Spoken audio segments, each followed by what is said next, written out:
ਸਤਿ ਸ਼੍ਰੀ ਅਕਾਲ ਦੋਸਤੋ, ਮਾਨਸਾਪੁਰ GK channel ਦੇ ਵਿੱਚ ਤੁਹਾਡਾ ਬਹੁਤ-ਬਹੁਤ ਸਵਾਗਤ ਹੈ। ਅੱਜ ਆਪਾਂ ਕੰਪਿਊਟਰ ਦੀ ਜੋ ਮੌਕ ਟੈਸਟ ਸੀਰੀਜ਼ ਸਟਾਰਟ ਕੀਤੀ ਹੋਈ ਹੈ ਉਸ ਦਾ ਫਰਦਰ ਅਗਲਾ ਸੈਸ਼ਨ ਕੰਟੀਨਿਊ ਕਰਾਂਗੇ। ਤਾਂ ਇਸ ਵੀਡੀਓ ਦੇ ਵਿੱਚ ਬੇਸਿਕਲੀ ਜਿਹੜੇ ਪ੍ਰੀਵੀਅਸ ਈਅਰ ਕੁਐਸਚਨਸ ਨੇ ਸਾਰਿਆਂ ਨੂੰ ਮਿਲਾ ਕੇ ਤੇ ਜੋ ਫਰਦਰ ਹੋਰ ਕੁਐਸਚਨ ਆਉਣ ਦੀ ਉਮੀਦ ਹੈ, ਠੀਕ ਹੈ ਜੀ, ਤਾਂ ਉਹ ਕੁਐਸਚਨ ਨੇ ਮੈਂ ਜਿਹੜੇ ਵੀਡੀਓ ਦੇ ਵਿੱਚ ਪਾਉਣ ਦੀ ਕੋਸ਼ਿਸ਼ ਕਰ ਰਿਹਾ। ਤਾਂ ਬਹੁਤ ਜ਼ਿਆਦਾ ਇਨਫੋਰਮੇਸ਼ਨ ਹੈ ਜਿਹੜੀ ਉਹ ਇਹਦੇ ਨਾਲ ਸੰਬੰਧਿਤ ਤੁਹਾਨੂੰ ਮਿਲੂਗੀ। ਤਾਂ ਚੱਲਦੇ ਹਾਂ ਪਹਿਲੇ ਕੁਐਸਚਨ ਦੇ ਵੱਲ। ਇੰਟਰਨੈਟ ਐਕਸਪਲੋਰਰ ਇਜ਼ ਆ। ਇੰਟਰਨੈਟ ਐਕਸਪਲੋਰਰ ਕੀ ਹੈ ਜੀ? ਇੱਕ ਤਰ੍ਹਾਂ ਦਾ ਕੀ ਹੈ ਜੀ, ਇਹ ਬਰਾਊਜ਼ਰ ਹੁੰਦਾ ਹੈ ਜਿਹੜਾ ਕਿ ਸਾਨੂੰ ਇੰਟਰਨੈਟ ਚਲਾਉਣ ਦੇ ਲਈ ਕੀ ਹੈ ਜੀ, ਆਪਾਂ ਨੂੰ ਮਤਲਬ ਹੈਲਪ ਕਰਦੇ, ਇੱਕ ਤਰ੍ਹਾਂ ਦੀ ਐਪਲੀਕੇਸ਼ਨ ਹੁੰਦੀ ਹੈ ਜੀ, ਠੀਕ ਹੈ। ਤਾਂ ਯਾਦ ਰੱਖਿਓ ਬਰਾਊਜ਼ਰ ਹੈ ਜੀ। How many bits in Mac address. ਪਹਿਲੀ ਗੱਲ ਤਾਂ ਮੈਕ ਦੇ ਬਾਰੇ ਤੁਹਾਨੂੰ ਪਤਾ ਹੋਣਾ ਚਾਹੀਦਾ ਜੀ। ਮੈਕ ਦੀ ਪੇਪਰ 'ਚ ਫੁੱਲ ਫਾਰਮ ਪੁੱਛ ਲੈਂਦੇ ਨੇ ਜੀ। ਕੀ ਫੁੱਲ ਫਾਰਮ ਹੈ ਜੀ ਇਹਦੀ? Media access control.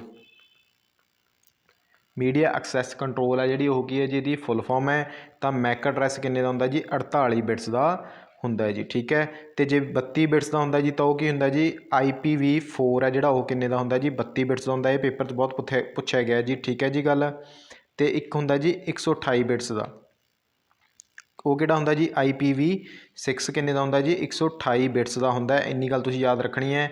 ਪੇਪਰ 'ਚ ਕਈ ਵਾਰ ਕੁਐਸਚਨ ਬਣਾ ਲੈਂਦਾ ਜੀ IPv6 ਹੈ ਜਿਹੜਾ IPv4 ਦੇ ਨਾਲੋਂ ਕਿੰਨੇ ਗੁਣਾ ਵੱਡਾ ਹੁੰਦਾ ਜੀ? ਤਾਂ ਤੁਸੀਂ ਕਹੋਗੇ ਜੀ 4 ਗੁਣਾ ਵੱਡਾ ਹੁੰਦਾ, ਕਿਉਂਕਿ 32 ਨੂੰ ਜਦੋਂ 4 ਨਾਲ ਗੁਣਾ ਕਰੋਗੇ ਤਾਂ 128 ਆ ਜਾਂਦਾ ਹੈ, ਠੀਕ ਹੈ ਜੀ ਗੱਲ। ਮੈਂ ਰਿਪੀਟ ਕਰ ਦਿੰਦਾ, IPv4 ਹੈ ਜਿਹੜਾ, ਉਹ ਕਿੰਨੇ ਦਾ ਹੁੰਦਾ ਜੀ? 32 ਬਿਟਸ ਦਾ ਹੁੰਦਾ।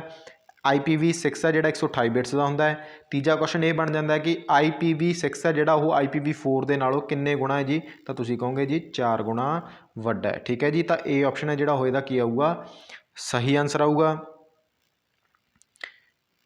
ਵਿਚ one is called as modifier ਕੀ। ਦੇਖੋ ਜੀ, ਕੀਜ਼ ਦੇ ਬਾਰੇ ਕੁਐਸਚਨ ਪੁੱਛ ਲਏ ਤਾਂ ਦੋ ਤਰ੍ਹਾਂ ਦੀਆਂ ਕੀਜ਼ ਹੁੰਦੀਆਂ ਨੇ, ਮੈਂ ਬਹੁਤ ਵਾਰ ਦੱਸ ਚੁੱਕਿਆ ਜੀ। ਟੋਗਲ ਕੀਜ਼ ਹੁੰਦੀਆਂ ਨੇ, ਠੀਕ ਹੈ ਜੀ। ਇੱਕ ਹੁੰਦੀ ਹੈ ਮੋਡੀਫਾਇਰ ਕੀਜ਼, ਠੀਕ ਹੈ ਜੀ। ਟੋਗਲ ਕੀ ਦੇ ਵਿੱਚ ਕਿਹੜੀਆਂ ਕਿਹੜੀਆਂ ਆ ਜਾਂਦੀਆਂ ਜੀ? ਇੱਕ ਆ ਜਾਂਦਾ ਨਮ ਲੌਕ, ਇੱਕ ਆ ਜਾਂਦਾ ਜੀ ਕੈਪਸ ਲੌਕ, ਠੀਕ ਹੈ। ਨਮ ਲੌਕ ਅਤੇ ਕੈਪਸ ਲੌਕ। ਮੋਡੀਫਾਇਰ ਕੀ ਦੇ ਵਿੱਚ ਕਿਹੜੀਆਂ ਕਿਹੜੀਆਂ ਆ ਜਾਂਦੀਆਂ ਜੀ? ਤਾਂ ਅਲਟ, ਕੰਟਰੋਲ ਅਤੇ ਸ਼ਿਫਟ, ਇਹ ਤਿੰਨੇ ਕੀ 'ਚ ਨੇ ਜੀ? ਇਹ ਮੋਡੀਫਾਈ ਕੀ ਦੇ ਵਿੱਚ ਆ ਜਾਂਦੀਆਂ ਨੇ, ਠੀਕ ਹੈ ਜੀ ਗੱਲ। ਤਾਂ ਇਹਨੇ ਪੁੱਛਿਆ ਜੀ ਮੋਡੀਫਾਇਰ ਕੀ ਕਿਹੜੀ ਹੈ? ਕੈਪਸ ਲੌਕ ਤਾਂ ਬਿਲਕੁਲ ਜੀ ਨਮ ਲੌਕ ਕੀ ਹੈ, ਇਹ ਤਾਂ ਹੋ ਨਹੀਂ ਸਕਦੀ। ਨਮ ਲੌਕ ਇਹ ਵੀ ਕੀ ਹੈ ਜੀ? ਟੋਗਲ ਕੀ ਹੈ? ਕੰਟਰੋਲ ਕੀ, ਬਿਲਕੁਲ ਜੀ ਕੰਟਰੋਲ ਕੀ ਹੈ ਜਿਹੜੀ, ਉਹ ਕੀ ਹੈ ਜੀ? ਮੋਡੀਫਾਇਰ ਕੀ ਹੈ। ਤਾਂ C ਆਪਸ਼ਨ ਹੈ ਜਿਹੜਾ, ਉਹ ਇਹਦਾ ਕੀ ਆ ਜਾਊਗਾ ਜੀ? ਸਹੀ ਆਨਸਰ ਆ ਜਾਊਗਾ। ਤਾਂ ਯਾਦ ਰੱਖਿਓ, ਮੈਂ ਤੁਹਾਨੂੰ ਸਾਰੀ ਇਨਫੋਰਮੇਸ਼ਨ ਇਹਦੇ ਬਾਰੇ ਸਮਝਾਤੀ, ਠੀਕ ਹੈ ਜੀ ਗੱਲ। ਤਾਂ ਕੀਜ਼ ਨੇ ਜਿਹੜੀਆਂ ਕਿਹਦੇ 'ਤੇ ਹੁੰਦੀਆਂ ਨੇ? ਆਪਣੀਆਂ ਕੀਬੋਰਡ ਦੇ ਉੱਤੇ ਹੁੰਦੀਆਂ ਨੇ। ਕੈਪਸ ਲੌਕ ਜਦੋਂ ਨਾਪਦੇ ਹੋ ਤਾਂ ਤੁਸੀਂ ਸਾਰੇ ਅੱਖਰ ਹੈ ਜਿਹੜੇ, ਉਹ ਕੈਪੀਟਲ ਦੇ ਵਿੱਚ ਪੈਣ ਲੱਗ ਜਾਂਦੇ ਨੇ, ਠੀਕ ਹੈ ਜੀ ਗੱਲ। ਕੀਬੋਰਡ ਦਾ ਪੇਪਰ 'ਚ ਕਈ ਵਾਰ ਤੁਹਾਨੂੰ ਪੁੱਛ ਲੈਣ ਕਿ ਫਾਊਂਡਰ ਕੌਣ ਹੈ, ਤਾਂ ਤੁਸੀਂ ਕਹੋਗੇ ਜੀ ਲੈਥਮ ਸ਼ੌਲਜ਼। ਲੈਥਮ ਸ਼ੌਲਜ਼ ਹੈ ਜਿਹੜਾ, ਉਹ ਕੀਬੋਰਡ ਦਾ ਕੀ ਹੈ ਜੀ? ਫਾਊਂਡਰ ਹੈ। ਜੇ ਤੁਹਾਨੂੰ ਪੁੱਛ ਲੈਣ ਮਾਊਸ ਦਾ ਫਾਊਂਡਰ ਕੌਣ ਹੈ, ਤਾਂ ਤੁਸੀਂ ਕਹੋਗੇ ਜੀ ਡਗਲਸ ਐਲੈਂਗਬਰਟ। ਡਗਲਸ ਐਲੈਂਗਬਰਟ, ਠੀਕ ਹੈ। ਚੱਲਦੇ ਹਾਂ ਨੈਕਸਟ ਕੁਐਸਚਨ ਵੱਲ। ਇਨ OSI router is used in which layer. ਦੇਖੋ OSI ਕੀ ਹੈ ਜੀ? ਪਹਿਲੀ ਗੱਲ ਇਹਦੀ ਫੁੱਲ ਫਾਰਮ ਪਤਾ ਹੋਣੀ ਚਾਹੀਦੀ ਹੈ ਤੁਹਾਨੂੰ। ਓਪਨ ਸਿਸਟਮ ਇੰਟਰਕਨੈਕਸ਼ਨ, ਇਹਦੀ ਕੀ ਹੈ ਜੀ? ਫੁੱਲ ਫਾਰਮ ਹੈ। OSI ਇੱਕ ਮਾਡਲ ਹੈ ਜੀ, ਆਪਾਂ ਪੜ੍ਹਿਆ ਹੋਊਗਾ। ਤਾਂ ਇਹਦੀਆਂ ਕਿੰਨੀਆਂ ਲੇਅਰਸ ਹੁੰਦੀਆਂ ਨੇ ਜੀ? 7 ਲੇਅਰਸ ਹੁੰਦੀਆਂ ਨੇ। ਹੁਣ ਮੈਂ ਲੇਅਰਸ ਸਾਰੀਆਂ ਦੀ ਡਿਸਕਸ਼ਨ ਕਰੂੰਗਾ, ਠੀਕ ਹੈ। ਬਸ ਉਹਨੂੰ ਇੰਨਾ ਕੁ ਦੱਸਤਾ ਜੀ, 7 ਲੇਅਰ ਹੁੰਦੀਆਂ ਨੇ OSI ਮਾਡਲ ਦੀਆਂ, ਠੀਕ ਹੈ ਜੀ ਗੱਲ। ਤਾਂ ਜਿਹੜਾ ਰਾਊਟਰ ਹੈ, ਇਹਨੇ ਪੁੱਛਿਆ ਹੋਇਆ ਜੀ ਰਾਊਟਰ ਹੈ ਜਿਹੜਾ ਕਿਹੜੀ ਲੇਅਰ ਦੇ ਵਿੱਚ ਹੈ ਜਿਹੜਾ, ਉਹ ਕੰਮ ਕਰਦਾ ਹੈ? ਤਾਂ ਤੁਸੀਂ ਕਹੋਗੇ ਜੀ ਨੈਟਵਰਕ ਲੇਅਰ ਦੇ ਵਿੱਚ ਹੈ ਜਿਹੜਾ ਰਾਊਟਰ ਆ, ਉਹ ਕੰਮ ਕਰਦਾ ਹੈ। ਰਾਊਟਰ ਦਾ ਬੇਸਿਕਲੀ ਕੰਮ ਹੁੰਦਾ ਕੀ ਹੈ ਜੀ? ਇਹਦਾ ਕੰਮ ਹੁੰਦਾ ਹੈ ਕਨੈਕਟ ਆਲ ਕੰਪਿਊਟਰ, ਸਾਰੇ ਕੰਪਿਊਟਰ ਨੂੰ ਕੀ ਕਰਦਾ ਜੀ? ਕਨੈਕਟ ਕਰਦਾ ਹੈ, ਠੀਕ ਹੈ। ਫਰੋਮ ਆ ਲੈਨ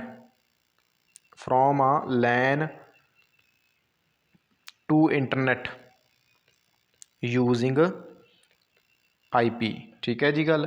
ਤਾਂ ਮਤਲਬ ਪੈਕਟ ਨੂੰ ਅੱਗੇ ਕਿਵੇਂ ਪਹੁੰਚਾਉਣਾ ਹੈ, ਠੀਕ ਹੈ ਜੀ।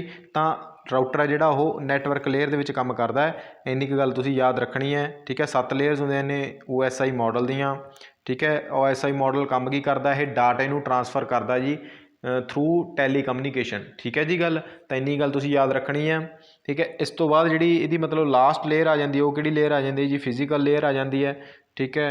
ਅਤੇ ਇੱਕ ਹੁੰਦੀ ਹੈ ਜੀ ਡਾਟਾ ਲਿੰਕ ਲੇਅਰ। ਮੈਂ ਤੁਹਾਨੂੰ ਥੋੜ੍ਹਾ ਜਿਹਾ ਹੋਰ ਦੱਸ ਦਿੰਦਾ ਇਹਦੇ ਬਾਰੇ। ਇੱਕ ਇਹਦੇ ਵਿੱਚ ਡਾਟਾ ਲਿੰਕ ਲੇਅਰ ਹੁੰਦੀ ਹੈ, ਇਹਦੇ 'ਤੇ ਵੀ ਕੁਐਸਚਨ ਬਣ ਸਕਦਾ, डाटा लिंक लेयर, ठीक है, एल नहीं आना डाटा आऊगा।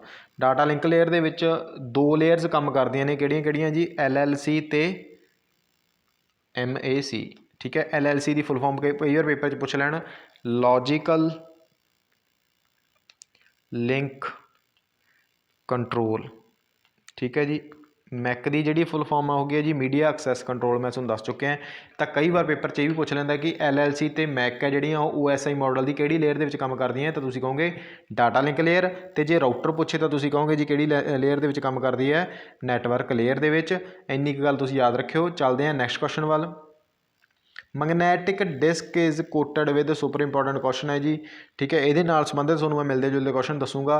पहला आप जवाब लै लें। Magnetic disk is coated with, magnetic disk होंगी है जी कहना कोट की होंगी है आयरन ऑक्साइड नाल। एक क्वेश्चन तो ये बन गया जी।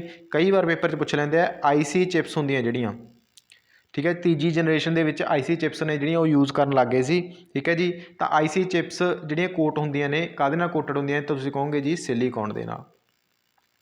IC chips are coated with, तो तुसीं कहोगे silicon. Magnetic disk is coated with, तो तुसीं कहोगे जी आयरन ऑक्साइड। इन्नी गल क्लीयर है। हुण दो तरह दी होंदियां जी, एक देखो मैगनैटिक टेप होंदी है, एक होंदी है जी मैगनैटिक डिस्क, जिहड़ी कि क्वेश्चन दे विच है। मैगनैटिक टेप है जिहड़ी बस इहदे ते सीधा क्वेश्चन बन जाता है जी कि यह डायरैक्ट एक्सैस होंदी है कि सीक्वेंशियल एक्सैस होंदी है, तो तुसीं कहोगे जी ये सीक्वेंशियल एक्सैस होंदी है, मतलब सीक्वेंस वाइज काम करदी है, सिक्वेंशियल एक्सैस, ठीक है जी। तो मैगनैटिक डिस्क होंदी है जिहड़ी हो गई होंदी है जी डायरैक्ट एक्सैस होंदी है। इन्नी गल भी तुसीं याद जिहड़ी ओह रखनी है, ठीक है जी। गल तां ध्यान दे विच रखियो, क्वेश्चन इंपॉर्टेंट है। इन HTTPS S स्टैंड्स फॉर, ये क्वेश्चन पक्का जी पेपर दे विच देखण नूं मिलूगा, किसी ना किसी मर्जी पेपर च मिल जाए जी।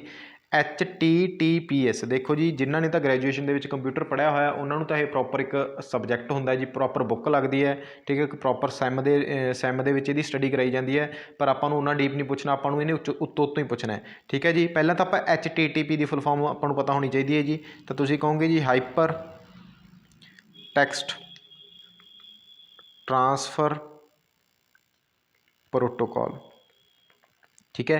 नाल S कई बार लिखा आ जाए तो तुसीं कहोगे S की फुल फॉर्म है जी सिक्योर। S का मतलब की है जी सिक्योर है। किहड़ी ऑप्शन है जी B ऑप्शन है, तो B ऑप्शन इहदा जिहड़ा हा सही आंसर आ जाऊगा। कई बार DBMS की पेपर के विच फुल फॉर्म पुछ लैण तो तुसीं कहोगे जी डाटा बेस मैनेजमेंट सिस्टम जी, ठीक है। CSMA की फुल फॉर्म पुछ लैण तो तुसीं कहोगे जी कैरियर सेंस मल्टीपल एक्सैस, यदि फुल फॉर्म आ।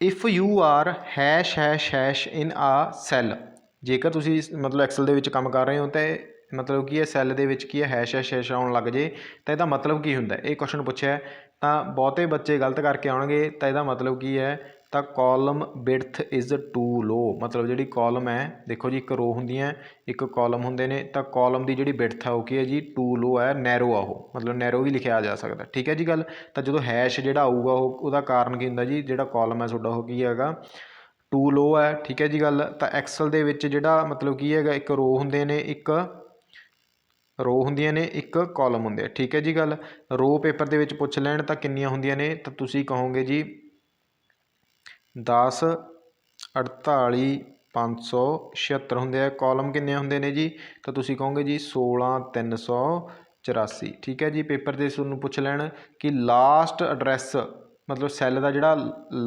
लास्ट सैल का एड्रैस किहड़ा हुंदा जी, तो तुसीं कहोगे जी XFD 10 48 576, ठीक है जी। XFD रिपीट कर देना 10 48 576 है जिहड़ा वो लास्ट सैल का एड्रैस हुंदा है, ठीक है जी। गल याद रखियो इंपॉर्टेंट है। एक computer provides database service to other server to other computers than it will be called, जे कंप्यूटर है जिहड़ा वो डाटाबेस सर्वर किसी होर नूं प्रोवाइड करता, होर कंप्यूटर नूं प्रोवाइड करता, तो उसनूं की कहा जाता है, तो तुसीं कहोगे जी सीधा सीधा डाटाबेस सर्वर कहा जाता है।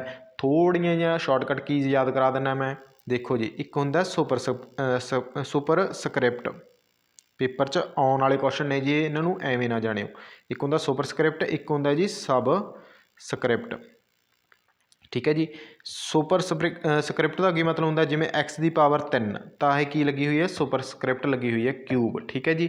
ਸਬਸਕ੍ਰਿਪਟ ਦਾ ਕੀ ਮਤਲਬ ਹੁੰਦਾ, ਜਿਵੇਂ H2O ਸਾਇੰਸ ਦੀ ਭਾਸ਼ਾ ਜਿਹਨੂੰ ਆਪਾਂ ਵਾਟਰ ਕਹਿ ਦਿੰਦੇ ਹਾਂ, ਤਾਂ ਜਿਹੜਾ 2 ਹੈ ਇਹਦਾ ਮਤਲਬ ਕੀ ਹੈ ਜੀ, ਸਬਸਕ੍ਰਿਪਟ ਹੈ। ਠੀਕ ਹੈ ਜੀ। ਹੁਣ ਕੁਐਸਚਨ ਇਹ ਨਹੀਂ ਪੁੱਛਦਾ ਤੁਹਾਨੂੰ, ਕੁਐਸਚਨ ਇਹ ਪੁੱਛਦਾ ਕਿ ਸੁਪਰ ਸਕ੍ਰਿਪਟ ਦੀ ਜਿਹੜੀ ਸ਼ਾਰਟਕਟ ਕੀ ਹੈ ਉਹ ਕੀ ਹੈ, ਤਾਂ ਤੁਸੀਂ ਦੱਸੋਗੇ control plus shift plus plus, ਇਹ ਕੀ ਹੈ ਜੀ, ਸ਼ਾਰਟਕਟ ਕੀ ਹੈਗੀ ਕਿਹਦੀ, ਸੁਪਰਸਕ੍ਰਿਪਟ ਦੀ। ਠੀਕ ਹੈ। ਜੇ ਤੁਹਾਨੂੰ ਪੁੱਛ ਲੈਣ ਸਬਸਕ੍ਰਿਪਟ ਦੀ ਸ਼ਾਰਟਕਟ ਕੀ ਕਿਹੜੀ ਹੈ, ਤਾਂ ਤੁਸੀਂ ਕਹੋਗੇ ਜੀ control plus equal.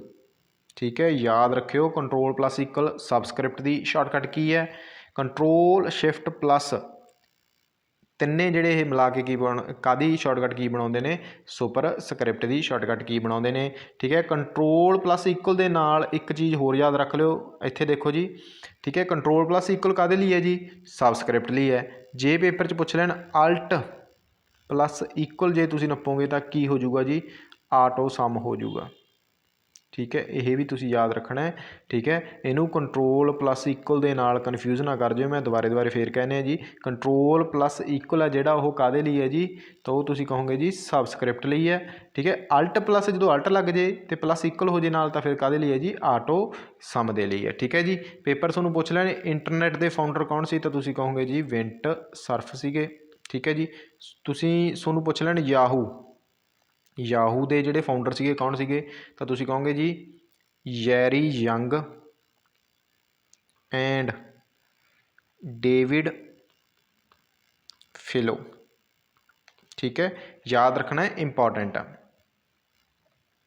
GUI stands for, GUI stand ਕਰਦੇ ਆ, GUI ਦੀ ਫੁੱਲ ਫਾਰਮ ਦੱਸਣੀ ਹੈ ਸਿੱਧੀ ਭਾਸ਼ਾ 'ਚ ਆਪਾਂ ਕੀ ਦੱਸਾਂਗੇ ਜੀ, ਗ੍ਰਾਫਿਕਲ ਯੂਜ਼ਰ ਇੰਟਰਫੇਸ। ਸੀ ਆਪਸ਼ਨ ਇਹਦਾ ਜਿਹੜਾ ਆਉਣਾ ਉਹ ਸਹੀ ਆਨਸਰ ਆਉਣਾ ਜੀ। ਠੀਕ ਹੈ ਜੀ ਗੱਲ, ਤਾਂ ਯਾਦ ਰੱਖਿਓ ਇੰਪੋਰਟੈਂਟ ਹੈ।